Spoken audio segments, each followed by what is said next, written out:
কি ব্যাপার জেঠু? এমার্জেন্সি কল কেন? জেঠু, আমি কি তোমার আত্মীয় নাকি?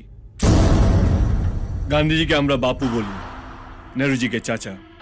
ওরা কি আমাদের আত্মীয়?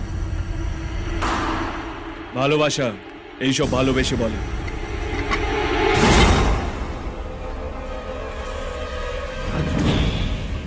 জেঠু, চায় চিনি খান না?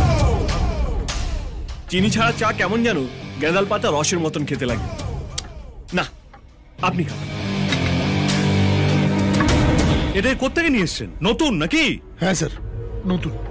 কিন্তু আপনাকে আমি দুবার ওয়ার্নিং দিয়েছি, তারপরেও আপনি কালকে ঝামেলা পাকিয়েছেন। এসব খোকা বোঝানো কথা শোনার জন্য আমি এখানে আসিনি। এদের লকআপে পুরুন আর হাড় করে ভেঙে দিন। এত ফুটছে মানে ভোর থাকতে জেঠুর পকেট গরম করে দিয়েছে। কি জেঠু? কিভাবে কথা বলছে দেখেছেন? আমার কথাটা